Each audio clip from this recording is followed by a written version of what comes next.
Reagan, and I'm 7 years old. My name is Amanda Horn, and I'm 22 years old. My name is Heather Meekum, and I'm 31 years old. My name is Coretta Page, and I'm 40 years of age. I'm Jana Belzer, and 7 years ago, I dropped dead of sudden cardiac arrest at the age of 40.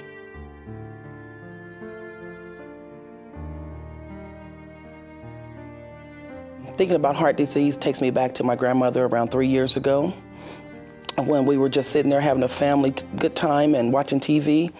And all of a sudden she started complaining about a pain going on her right arm and radiating down her arm and going across her neck. When I was in high school, my grandmother was diagnosed with congestive heart failure. And when I was in graduate school, they called me to tell me she was in the hospital going into multi-system failure.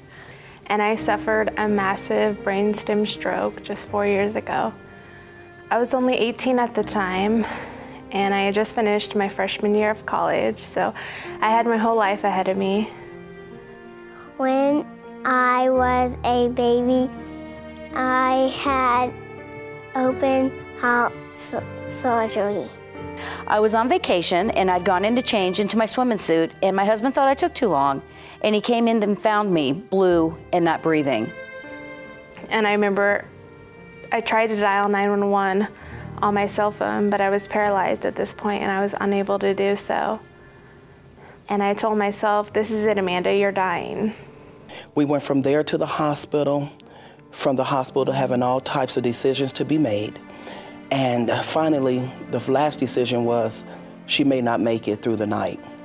As I sat by the side of her bed, holding her hand, watching her fade away, slowly but surely, I was really scared, because I saw in my grandmother what I could become.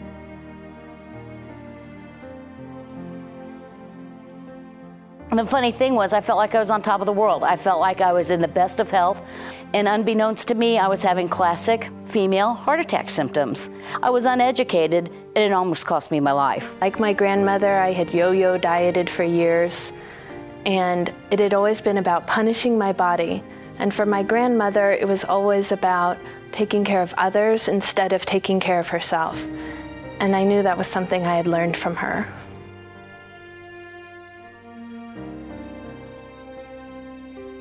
The doctors realized that my stroke was caused from a blood clot that passed through a hole in my heart and went to my brain. The cardiologist did an echocardiogram and found Reagan had transposition of the great arteries. We became overnight experts on congenital heart defects.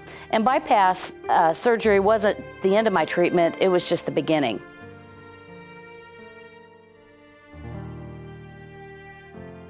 So my husband and I decided that we wanted to be there for each other and that we wanted to change our lifestyle to take care of our bodies so that we could be a good example for our son and so that we could grow old together.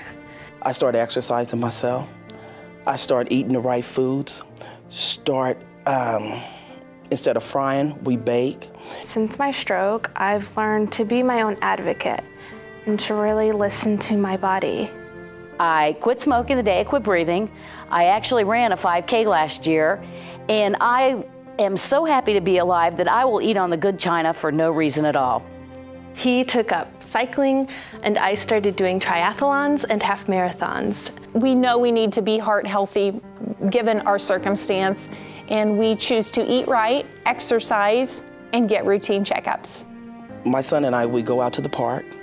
We play basketball, we play baseball, we just have a good time. So I tried to get it into him at a young age, so therefore when he gets older, he can keep that and pass it on to his generation to come. And I've learned to love being in my body, to enjoy food and enjoy activities while doing what is healthy and good for me. 80% of the risk factors for heart disease are modifiable.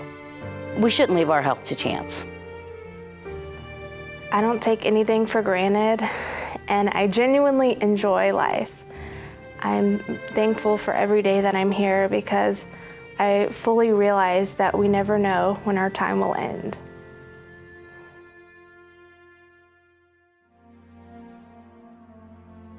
Women like us are dying of heart disease every day. This #1 killer affects all ages, but is largely preventable. Our personal choices can turn into life-saving actions. Our hearts, our choice. Open your hearts today and make a donation. Together, we can beat heart disease.